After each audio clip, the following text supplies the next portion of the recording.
तो एक नए डिफरेंस में आपका स्वागत है।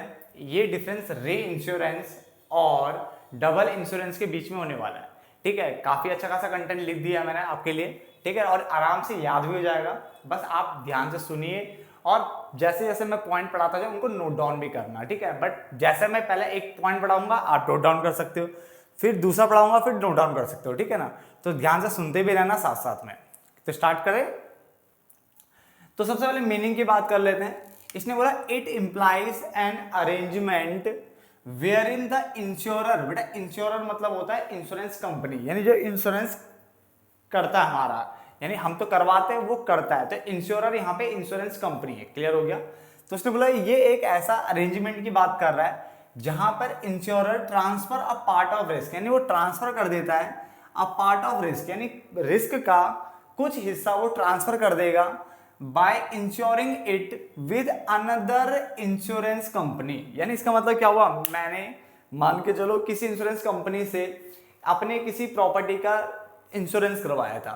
अब वो इंश्योरेंस कंपनी किसी और कंपनी के पास जाकर के, ठीक है, अपना जो जो उन्होंने मेरा जो इंश्योरेंस करा था उसका कुछ पार्ट ऑफ द रिस्क जो भी होगा या जो पार्ट प्रॉपर्टी का आगे कहीं और कर देगा। मतलब इंश्योरेंस कंपनी किसी दूसरी कंपनी से बोल रही है कि मेरा आप जो है ये रिस्क है, ठीक है, मैं आपके साथ इसका इंश्योरेंस करवाना चाहता हूँ, प्लीज मैं जो इंश्योरेंस करवा रहा हूँ, ठीक है, आपके अंडर करवाऊंगा, तो प्लीज मुझे अनुमति दे। कुछ इस टाइप का कॉन्सेप्ट यहाँ पे आने वाला है।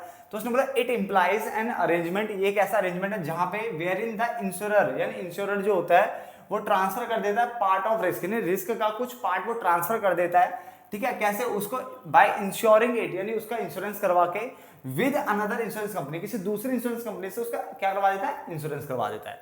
जबकि डबल इंश्योरेंस में क्या होता है, इन दिस इंडिविजुअल कस्टमर, यानी कोई भी बंदा, सपोज करो मैं, ठीक है, मैं खरीदूंगा वन और मोर डबल इंश्योरेंस प्लान, यानी एक या एक से ज्यादा डबल इंश्योरेंस प्लान मैं यहाँ पे खरीद लेता हूं ताकि मैं सिक्योर कर सकूं फाइनेंशियल लॉस को cause due to damage of single object, यानी मैं अपनी एक प्रॉपर्टी का एक से ज्यादा इंश्योरेंस करवाऊंगा तो उसको बोलते हैं डबल इंश्योरेंस। बात को समझना, अगर मैं करवा रहा हूं, ठीक है, एक से ज्यादा इंश्योरेंस प्लान ले रखा है एक ही प्रॉपर्टी के लिए, तो वो डबल इंश्योरेंस होता है। बट अगर मैंने किसी कंपनी से करवाया और वो कंपनी अपने लिए, मतलब बेचारे अपने आप को बचाने के लिए किसी और से भी हेल्प ले रही है, तो वो री इंश्योरेंस होता है। क्लियर हो गया।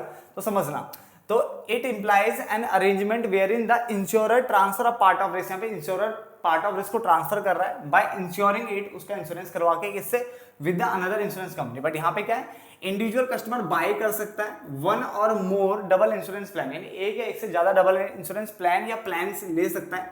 यहाँ पे प्लान ऑब्लिक प्लान्स कर सकते हो, दोनों आ जाएंगे। ठीक है ना, to secure the financial loss, ताकि वो फाइनेंशियल लॉस को सिक्योर कर सके। ठीक है, cause due to damage of single object, क्योंकि जो आपकी प्रॉपर्टी है उसको डैमेज होता है, तो आप इन सभी से क्या है, पैसा ले सकते हो। ठीक है, जो भी रेशियो होगा उसके अकॉर्डिंग।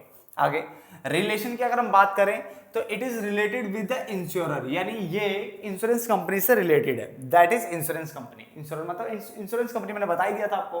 ठीक है, जबकि ये रिलेटेड होता है ओरिजिनल इंश्योर्ड से। बेटा it is related with the original insured. पास में आ गया। ये इंश्योर्ड मतलब आप, और इंश्योरर मतलब इंश्योरेंस कंपनी, ये समझ लेना। ठीक है ना। उसके बाद नंबर ऑफ इंश्योरर्स की अगर हम बात करें तो in this case the number of original insurer, यानी जो ओरिजिनल जो इंश्योरर होगा इंश्योरेंस कंपनी की, वो तो बेटा एक ही होती है। यानी मैंने तो किसी एक ही कंपनी से करवाया था ना इंश्योरेंस, अब वो बेचारे किसी की भी हेल्प ले, वो मुझे क्या मतलब। बट यहाँ पे जो ओरिजिनल इंश्योरर रहेगा वो एक आपका रिस्ट्रिक्टेड टू वन रहता है, जबकि यहाँ पे सेम रिस्क को, यानी एक ही प्रॉपर्टी को, एक ही जो रिस्क है, ठीक है, is insured with more than one insurer. यहाँ पे एक से ज्यादा इंश्योरेंस कंपनी से हम अपने रिस्क को इंश्योर करवाते हैं। क्लियर हो गया। चलो एम की बात करें, इसका उद्देश्य क्या है, to reduce the risk of insurer, यानी इंश्योरेंस कंपनी अपना रिस्क को कम करने के लिए किसी और से इंश्योरेंस करवा रही है, तो यहाँ पे इंश्योरर का रिस्क रिड्यूस होता है। इसका एम यह है कि इंश्योरर यानी इंश्योरेंस कंपनी का रिस्क को रिड्यूस करना, जबकि ये जो होती है एश्योर करता, मतलब एक तरह से भरोसा दिला रहा है द बेनिफिट ऑफ इंश्योरेंस, की इंश्योरेंस का आपको बेनिफिट मिलेगा मिलेगा इस टाइप। क्योंकि देखो इतनी सारी कंपनी से आपने एक ही चीज का सभी कंपनी से करवा रखा है अगर इंश्योरेंस, तो आपको बेनिफिट तो मिलेगा मिलेगा, इस तरह की बातें कर रहा है। ठीक है, तो 4 पॉइंट मैंने कवर किए, एक बार मैं रिपीट कर रहा हूं, ध्यान से सुनना ताकि यहीं पे याद हो जाए। पहला, it implies an arrangement where in the insurer transfer a part of risk, यहाँ पे insurance company part of risk को ट्रांसफर कर देती है by insuring it with the another insurance company. But यहाँ पे क्या है, इंडिविजुअल कस्टमर बाय करता है वन और मोर देन वन, बोल सकते हो आप, डबल इंश्योरेंस प्लान, वन के लिए प्लान लगेगा और मोर देन वन के लिए प्लान्स हो जाएगा, तो दोनों वर्ड आ सकते हैं, plan oblique plans, to secure the financial loss, ताकि इस फाइनेंशियल लॉस को सिक्योर कर सके, जो कि किसके कारण हो सकता है, ठीक है, जो डैमेज होगी प्रॉपर्टी उसके कारण, ठीक है, तो जो भी लॉस होगा उसको आप एक से ज्यादा पॉलिसीज लेकर के, ठीक है ना, कर सकते हो उसकी भरपाई, ठीक है, यानी डबल इंश्योरेंस प्लान लेकर के। रिलेशन ये रिलेटेड होता है इंश्योरेंस कंपनी से, ये होता है ओरिजिनल इंश्योर्ड से होता है रिलेटेड। उसके बाद हमने नंबर ऑफ इंश्योरर की बात करें तो यहाँ पे ओरिजिनल इंश्योरर एक ही होता है, यहाँ पे एक से ज्यादा हो सकते हैं, ठीक है ना। उसके बाद एम की बात करें तो इसका एम यानी उद्देश्य है रिड्यूस करना रिस्क को इंश्योरर के, और इसका जो है एम है बेनिफिट देना इंश्योरेंस का, ठीक है ना। आगे सेटलमेंट ऑफ कवरेज की अगर हम बात करें तो द री इंश्योरर यानी जो री इंश्योरर है प्रोवाइड करता है coverage to the primary insurance company, तो री इंश्योरर प्रोवाइड कर रहा है coverage to the primary, primary मतलब पहली जो मेन है इंश्योरेंस कंपनी को, according to the predetermined conditions of the policy, तो जो पॉलिसीज की जो कंडीशंस होगी उसके अकॉर्डिंग री इंश्योरर जो होगा, री इंश्योरर मतलब जो जिसको कंपनी, एक तो मैं हो गया, मैं तो इंश्योर्ड हो गया, फिर इंश्योरर हो गया इंश्योरेंस कंपनी, और री इंश्योरर हो गया उसके ऊपर वाली जो जिसको अपने पार्ट ऑफ रिस्क ट्रांसफर किया है, तो वो री इंश्योरर जो है ना वो आपको कवरेज देगा, मेरे को नहीं देगा, वो किसको देगा, बीच में जो इंश्योरेंस कंपनी है उसको वो कवरेज देगा, बट किसके अकॉर्डिंग देगा, जो प्री डिटरमाइंड कंडीशन, जो आपने टर्म्स एंड कंडीशन लगाई होगी ना उसके अकॉर्डिंग, जो दोनों कंपनी के बीच में जो भी टर्म्स एंड कंडीशन रहेगी उसके अकॉर्डिंग वो उसकी भरपाई करेगा, इंश्योरेंस कंपनी को देगा, ठीक है, और फिर इंश्योरेंस कंपनी मुझे देती है, इस टाइप का कुछ कॉन्सेप्ट यहाँ रहता है, ठीक है ना। बट यहाँ पे ऑल द इंश्योरेंस कंपनी, जितनी भी इंश्योरेंस कंपनीज है वो शेयर करेगी टोटल लॉस को according to the proportion, proportion मतलब बेटा ratio, according to the ratio, ठीक है, ऑफ द इंश्योर्ड अमाउंट, यानी मैंने अपनी प्रॉपर्टी का मतलब 50 लाख की प्रॉपर्टी तो थोड़ा इससे इंश्योरेंस करवाया, 10 लाख का, 15 लाख का इससे करवाया, इससे ऐसे ऐसे कर एक ही प्रॉपर्टी का अलग अलग जगह अगर इंश्योरेंस करवाया तो जो भी इंश्योर्ड अमाउंट होगा उसके रेशियो में, ठीक है, आपको क्या है, आपका लॉस की भरपाई हो जाएगी, इस टाइप के यहाँ पे बोला जाता है। क्लियर हो गया।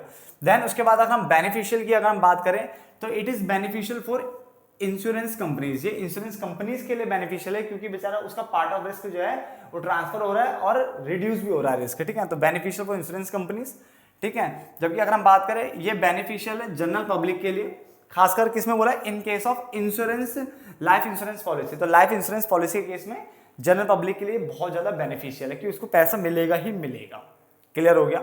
देन उसके बाद कंपनसेशन की अगर मैं बात करता हूं तो original insured can not claim compensation, यानी जो मैं हूं मैं कैन नॉट यानी क्लेम नहीं कर सकता कंपनसेशन किससे, री इंश्योरर से, क्योंकि मैं तो ये रहा मैंने तो इस कंपनी से क्या करवाया था, इंश्योरेंस करवाया था, इसने अपना पार्ट ऑफ रिस्क री इंश्योरेंस कंपनी को दे दिया, तो मैं इसके पास नहीं जा सकता, मैं इसके पास नहीं जा सकता। क्लियर हो गया। उसके बाद ओरिजिनल इंश्योर्ड यानी जो ओरिजिनल इंश्योर्ड है कैन क्लेम कंपनसेशन, वो सभी से, जितने भी इंश्योरर थे भाई, एक से ज्यादा कंपनी थी कोई बात नहीं, आप सभी से क्या पैसा मांग से, एक से ज्यादा प्लान से सभी से ले सकते हो, but not more than, but किससे ज्यादा नहीं ले सकते, अमाउंट ऑफ एक्चुअल लॉस, वो तो सभी को पता है भाई, जितना लॉस होगा उतना ही तो मिलेगा ना, जितना लॉस है उसके आसपास ही मिलेगा, उससे ज्यादा थोड़ी ना मिल जाएगा, ठीक है। तो मैंने तो यहां तक आपको रिपीट कर देते 4 पॉइंट, ठीक है ना। इसके बाद 5वां पॉइंट में दोबारा बोल रहा है, ध्यान से देखना, सेटलमेंट ऑफ कवरेज में मैंने क्या बोला कि जो री इंश्योरर है वो प्रोवाइड करेगा coverage to primary insurance company, यानी इसको, ठीक है, according to the terms and condition जो भी होगी पॉलिसी की उसके अकॉर्डिंग ये इसको पैसा दे देगा, ठीक है ना, क्योंकि इसने पार्ट ऑफ रिस्क इससे इंश्योरेंस करवा के रखा हुआ है, ठीक है ना। आगे ऑल द इंश्योरेंस कंपनी, जितनी भी इंश्योरेंस कंपनी है वो सारा शेयर करेगी टोटल लॉस को, जो भी लॉस होगा सभी शेयर करेंगे, बट किसके अकॉर्डिंग, जो रेशियो रहा होगा, मैंने जिससे जितना अमाउंट मैंने इंश्योरेंस करवाया होगा तो उसके अकॉर्डिंग, उस रेशियो उसके अकॉर्डिंग जो रेशियो बन रहा होगा वहां पे वो भरपाई कर देंगे, ठीक है, लॉस का। मैंने यहाँ पे कहा बेनिफिशियल, ये इंश्योरेंस कंपनी के लिए बेनिफिशियल है, ये जनरल पब्लिक के लिए है in case of life insurance only. Compensation मैंने ये कहा कि जो ओरिजिनल इंश्योर्ड है यानी ये बंदा, ठीक है ना, ये री इंश्योरर से पैसा नहीं मांग सकता, बट यहाँ पे जो ओरिजिनल इंश्योर्ड है वो क्लेम कर सकता compensation from all the insurers, but किससे ज्यादा नहीं ले सकता, अमाउंट ऑफ लॉस से ज्यादा नहीं ले सकता, जो एक्चुअल लॉस हुआ है। क्लियर हो गया, समझ लो, अपना काफी इजी लैंग्वेज है, आराम से आपके दिमाग में बैठ जाएगी, ऐसा कोई दिक्कत नहीं है इसमें। बट कंसेंट ऑफ इंश्योर्ड की बात करें कि मेरी कंसेंट लेना कहाँ जरूरी है, इसने बोला नॉट नेसेसरी, भाई मैंने तो अपना इंश्योरेंस करवा लिया ना, सब ये जिससे मर्जी अपना कवरेज करता रहे, मुझे क्या मतलब, तो इसका मतलब री इंश्योरेंस करवाने के लिए यानी ये वाला केस के लिए मेरी कंसेंट की जरूरत नहीं है, ठीक है ना। बट अगर मैं एक से एक ही प्रॉपर्टी है, एक ही रिस्क जो ऑब्जेक्ट है उसका अगर अलग अलग जगह अगर इंश्योरेंस करवाता हूँ तो भाई कंसेंट तो बनेगी बनेगी। तो यहाँ पे नेसेसरी कंसेंट, कंसेंट मतलब राय होता है, ठीक है ना, आपकी राय ली जाएगी यहाँ पे नहीं ली जाएगी। क्लियर है? तो देखो मैंने कितने पॉइंट्स आपको करवाए, 1 2 3 4 हो गए, 5 6 7 8 पॉइंट हो गए। काफी अच्छा कंटेंट हो चुका है। अगर आपसे कोई री इंश्योरेंस के ऊपर कोई नोट भी लिखवाएगा तो भी आप लिख सकते हो, आपसे अगर डबल इंश्योरेंस के ऊपर कोई नोट लिखवाता तो भी आप लिख सकते हो। डिफरेंस मैंने आपको बता ही दिया है। होप सो आपको समझ में आ गया होगा। तो फिर मिलते हैं एक नए डिफरेंस में, तब तक के लिए धन्यवाद दोस्तों।